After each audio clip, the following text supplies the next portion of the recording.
Welcome to Color Commentary, a podcast where the stories shaping our world are told in black and white first, and then we dig into their deeper meaning in full color. Each week, I bring you the news like this. First, we start with what I like to call the black and white section, a clear, straight shooting rundown of the facts and the tradition of the greats, Ed Bradley, Walter Cronkite, and the classic voices of journalism. Then we shift into the color commentary section, where I add my own analysis, perspective, and critique. Sometimes it's just me. Sometimes I'll have a guess, but the goal is always the same: to tell the truth, to connect the dots, and to leave you thinking about what comes next. Let's get into it. All right, so this week we're talking about Eddie Murphy, my GOAT. Netflix just dropped a documentary called Being Eddie, and while I knew most of what was in there, what can I say about myself knowing that? It got me thinking about something bigger. Eddie Murphy isn't just arguably the greatest comedian of all time. He's the kind of architect I respect, the quiet kind, the one who changes the landscape without needing a title or a speech. Let me explain. In November of 2025, Netflix released Being Eddie, a documentary chronicling Eddie Murphy's career from teen comic to Hollywood legend. The film features interviews from Adam Sandler, Arsenio Hall, Chris Rock, Dave Chappelle, Jamie Foxx, Jerry Seinfeld, Kevin Hart, Pete Davidson, Tracy Ellis Ross, and Tracy Morgan. It also added some posthumous interviews from his brother, Charlie Murphy, rest in peace. In the documentary, Murphy reveals he had never tried cocaine, doesn't drink, doesn't smoke cigarette, and was 30 years old when he smoked his first joint, all right? Murphy states that peace of mind is his goal in life, and that if you put your kids first, you never make a wrong decision. He has 10 children. When you're rich like that, God bless you. But let's look at the data on Murphy's filmmaking impact. In 1989, Murphy wrote, directed, and starred in Harlem Nights. The film brought together 3 generations of black comedians: Eddie Murphy, Richard Pryor, Red Fox, Della Reese, Charlie Murphy, Arsenio Hall, and Robin Harris, just to name a few. There were more. The film was released November 17, 1989, with Red Fox making his last film appearance before his death in 1991. In 92, Murphy created and starred in Boomerang. The film had a $42 million budget, the largest for any black film at the time, and went on to make more than $130 million globally.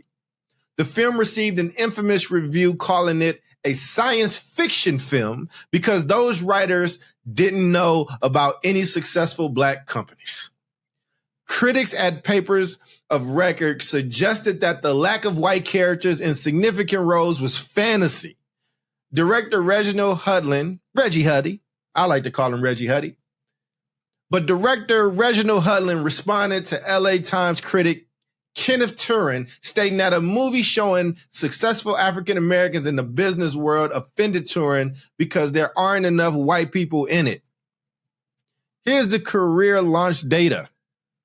Many black actors who later received greater recognition made early appearances in Murphy's films. Damon Wayans was in Beverly Hills Cop. Halle Berry and Martin Lawrence was in Boomerang. Samuel L. Jackson and Cuba Gooding Jr. were in Coming to America. Dave Chappelle in The Nutty Professor. And Chris Rock was in Beverly Hills Cop 2. Chris Rock was also the mail boy in Boomerang, by the way. During Murphy's 2019 return to SNL after 35 years, Chris Rock, Dave Chappelle, and Tracy Morgan joined him on stage, described as 3 comedians whose careers were greatly impacted by Murphy. Murphy stayed away from Saturday Night Live for years after a David Spade joke in 1995, only returning for a brief cameo in 2015's 40th anniversary special, then hosting again in 2019. You know, David Spade had the joke about, oh, look, a falling star. Eddie Murphy remembered that. And he did say in the documentary that he didn't necessarily take issue with Spade. He took issue with SNL as an institution because it had to go through so many passes before it could be said there. And he felt that with everything that he did for that show, he just didn't think that that was cool. and he stood on business for 30 plus years. Okay? But that's the news. Now let's talk about it. You're listening to Color Commentary with Dr. Cole.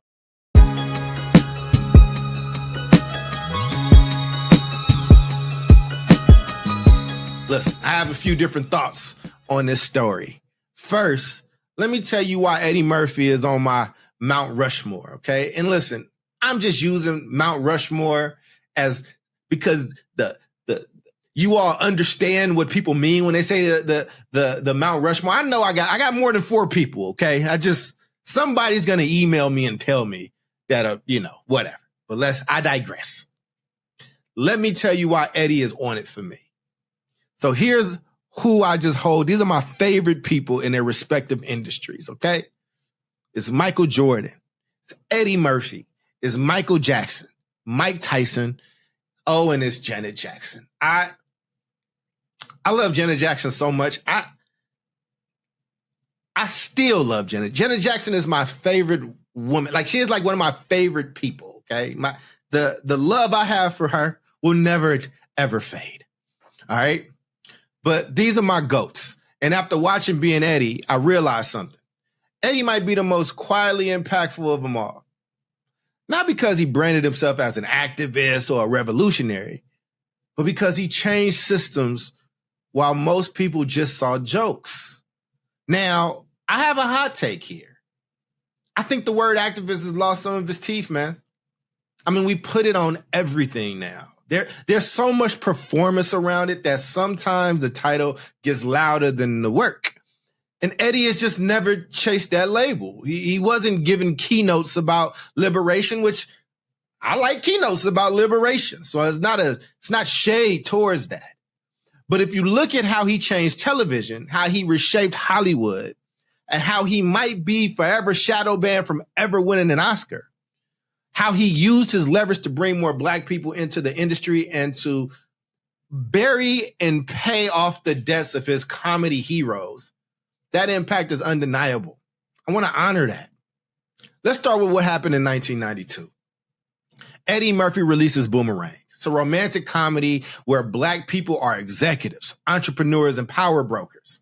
No drug dealers, no criminals, no poverty porn. Just Black excellence existing as a fact, not as a statement. And what happens? A critic calls it science fiction. Science fiction. Because in their world, Black success at that level could only exist in the realm of fantasy alongside aliens and time travel. Disrespectful bastards.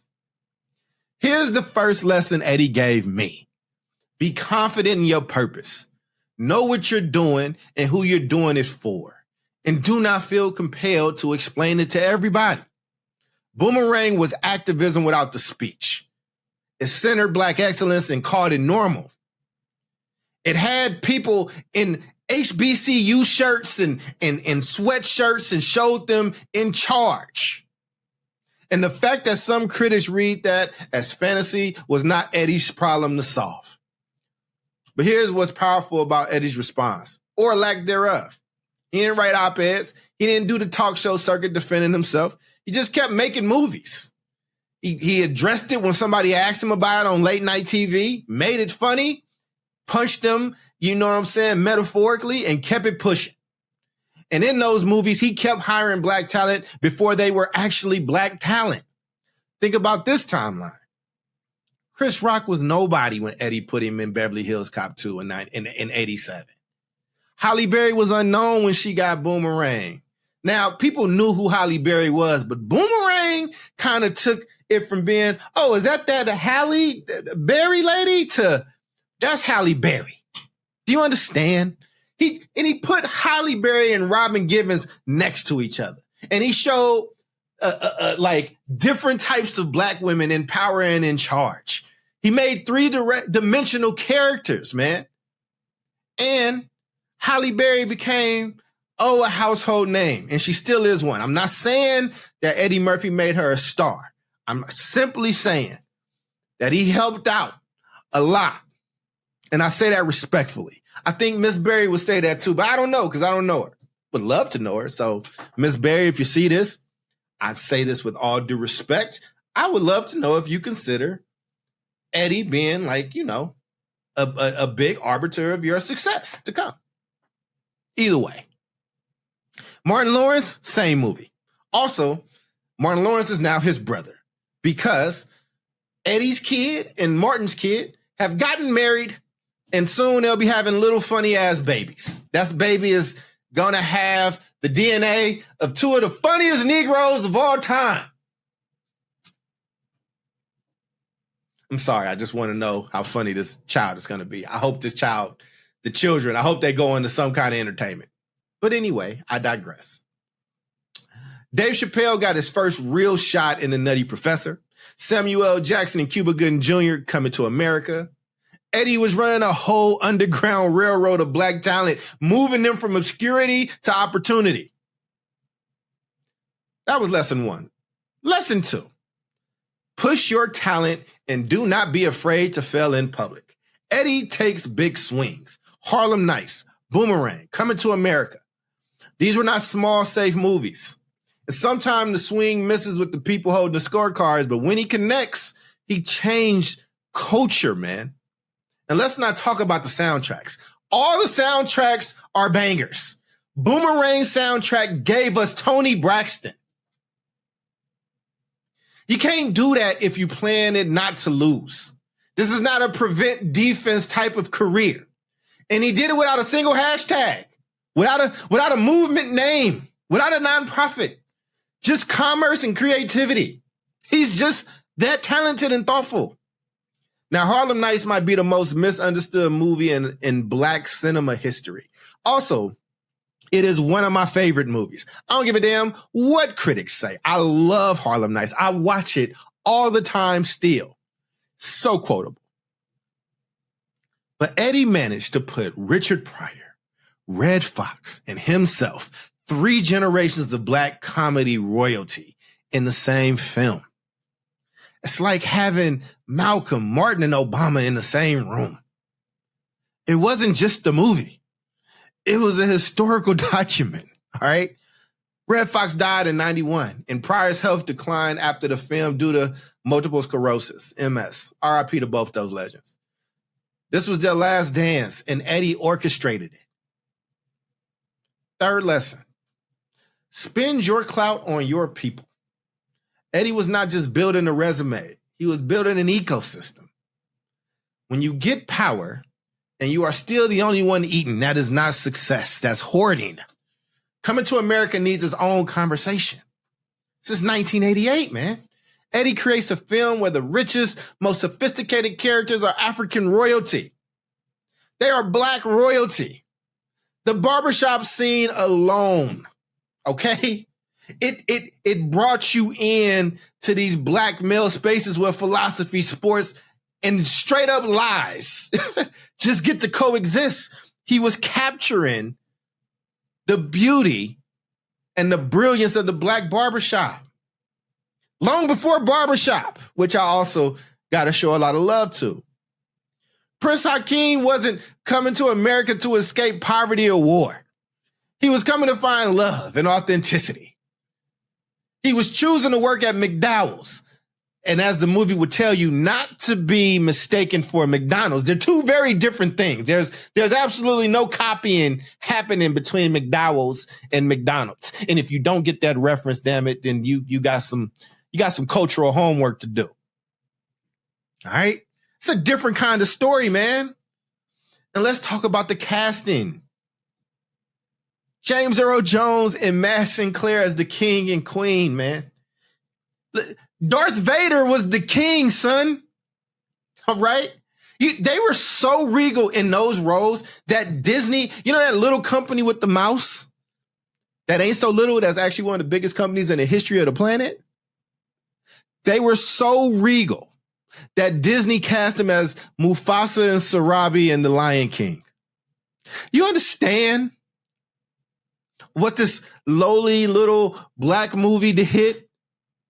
The Lion King, bruh. The one that Beyonce just remade. That one. Listen, man. Eddie didn't just make a comedy. He reset how Hollywood could imagine Black royalty. But here's what really gets me about the Ben Eddie documentary. This man navigated 40 years in Hollywood. 40 years. With no drug scandal, no DUI. He didn't fall into all the same traps that caught up so many of his peers. And listen, Eddie had his controversies. He definitely did. Guess what? I don't care about it. I don't. I don't know if I cared then. Listen, man. In an industry that eats Black talent for breakfast, Eddie Murphy figured out the cheat code. Love yourself first, put your kids first, and keep your business straight. When he says peace of mind is the goal, it's not some fortune cookie wisdom. That's survival strategy at the highest level. While everybody else was trying to be the loudest in the room, Eddie was being the smartest. Think about the pattern here. Awareness of what the game really was, navigation through an industry designed to destroy you, and a sense of duty to bring others with you. Eddie never announced this as his philosophy. He just lived it. The man gave Dave Chappelle a huge early look in The Nutty Professor, and look at who Dave Chappelle is right now.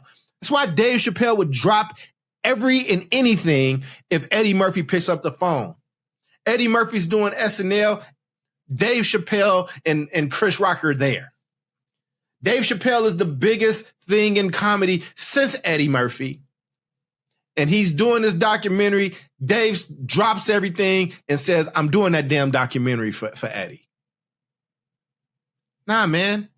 Eddie didn't ask for all this respect. He didn't make platitudes. He just put Dave in The Nutty Professor and kept it moving. When Martin needed to level up from stand-up, Eddie put him in Boomerang as his best friend. And then they linked up again for one of the funniest movies of all time, Life, and killed it together. Now they really are going to be stuck together for life because their kids is married. How can you put a better bow on that friendship? Listen, man, Eddie put that man in his movie as his best friend, and not as a small part, not as comic relief, but as a fully developed character with his own arc.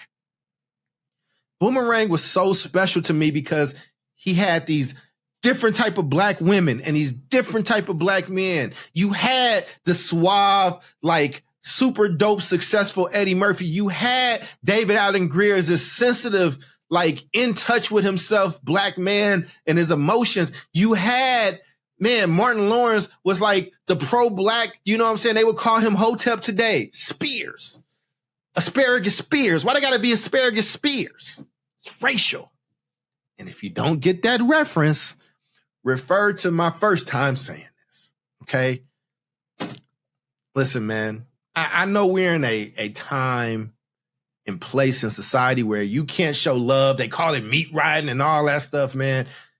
We gotta show these elders and these legends love, especially while they're here and they can hear it. I know Eddie been playing around with coming back to stand up, and I don't know if I want him to. I want him to enjoy his life. He's giving it to us. I watch Delirious and Raw all the time. Eddie, you can do whatever you want. If you want to sit in your house and play with you know what I want you to do, Eddie? At the end of the documentary, they got these puppets. There's a Richard Pryor puppet. There's a Bill Cosby puppet, and there is a Paul Mooney puppet, and he's just in the middle and doing these voices, and he does them incredibly.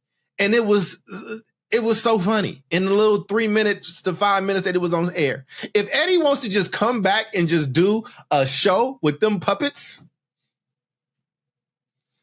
I'm in heaven. I'm buying all the merch. I'm buying it all. Don't let it be an in-studio thing. It never would, but if it was, I'm getting tickets and flying there to see it. You understand? I'm sorry, I got lost a little bit. Fourth lesson. Let your work be your clapback. Critics called Boomerang science fiction. They said Harlem Nights was a failure. They said Saturday Night Live tried to turn him into a punchline. Eddie's response was never a press conference. It was the next project. The real rebuttal was decades of relevance. And when Saturday Night Live disrespected him with that David Spade joke, calling him a fallen star. Eddie didn't write a diss track. He didn't go on a press tour. He didn't cry about it. He just stayed away for 20 years.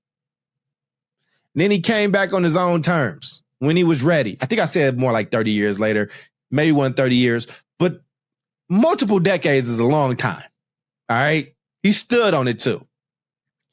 And when he came back on his own terms, when he was ready, he showed them that he never fell off. He was just selective. That's what you do. And these are lessons to me because I have a need to want to explain myself. Listen, when I was younger, because I lived in all these places, right? I was born in the Chicago area. I lived in Kentucky. I lived in Oakland. I had a really, really, really thick accent. But the problem is I lived in so many places, the accent it was all these accents jumbled together. And because of that, people didn't always understand me. And to this day, I get so annoyed. Maybe that's why I do this podcast in large part, because I hate being misunderstood. I hate it. It drives me crazy. So these lessons that I'm sharing with you all, they're applicable to you, but they're also just lessons for me from the GOAT. All right. So, all these have a deep and personal space in my heart, which leads me to the fifth lesson. It's okay to go away. It's okay to go away. You don't owe people your presence. You do not have to be the jester on command. There is power in saying you do not get access to me if you don't respect me. It's power in saying I've been here for too long. Y'all are comfortable. It's time for me to go. You know what else nobody was doing? Turning down the party. Eddie Murphy, at the height of the cocaine 80s, was hanging out with Belushi and Robin Williams. He never touched it. You know how much cocaine probably got snorted between John Belushi and Robin Williams? Look, I digress. You want to talk about agency? That's agency, damn it. That's saying I define my own terms of success. I can be the biggest thing going in the 80s. And I ain't even got a party like you jokers. I do what I want to do. I don't follow trends. I am the trend. If I want to wear a red leather jumpsuit that you think is funny looking, I'm going to make it the hottest shit in the country. And then for my next special, I'm doing blue. And I'm fly. Listen, man. You get to leave when you want. You get to do things on your terms. When you're that guy. Or when you're that gal. That's how you know. Not what your friends say. Not what your mama say. We talking about people like Eddie Murphy, Tyson, Jordan, Janet. You see what I'm saying? Like Michael Jackson. They don't follow the trend. They don't stick around when they don't want to. They go. And they come back. The same way Michael Jordan was like, I don't want to do no interviews. I'm going to do my own documentary. Nah, I think I want to talk about some basketball now. The audience ain't leaving. They there. And they all perform when they come back. Anyway, lesson 6. Choose life over legend. In a business that loves a tragic ending, Eddie chose to be present, clear-headed, and alive for his kids and his work. All 10 of them damn kids. It's a lot of kids. Legend is nice. Living long enough to enjoy your life is better. This is the motto. People, this is the motto. Not the loud performance, it's the quiet build-up. The one where you create institutions without announcing it. Where you create opportunities without needing credit, where you maintain your dignity without explaining yourself to people who are never gonna understand you anyway. And I need to take that lesson because I get frustrated and I get angry and I get mad. All the time. This is a ministry to me. Eddie Murphy is in his 60s now, still raising his kids, still at peace. Still creating on his own terms. And if that ain't impact, I don't know what is. Here's a lesson I think that we should put out there for our young people. You don't have to be loud to be powerful. You don't have to explain your excellence to people who want to call it science fiction. You just got to do your work, open doors, and love yourself enough to say no to what don't serve you. That's what Eddie Murphy taught us. That's what he taught me. Not in a TED Talk, not in a master class, not at some conference, not in something that's super sanitized and that has been affirmed by the establishment. Eddie Murphy been doing what the fuck he wants since he started. Eddie Murphy is the biggest star to come out of Saturday Night Live. Eddie Murphy single-handedly, him and Joe Piscopo maybe, saved SNL. But in 40 years of showing us what it looks like to be unapologetically excellent while maintaining your peace, Eddie Murphy is at peace. And if you can't see the impact in that, well, maybe you the one that's living in science fiction. Thank you for listening to the Color Commentary with Dr. Cole. We love to hear from you. So drop us an email at colorcommentarypod@gmail.com. Once again, that's colorcommentarypod@gmail.com. And if you like what you hear, please subscribe to the show, leave us a 5-star rating, share it on social media, and join us every Thursday for more Color Commentary with Dr. Cole.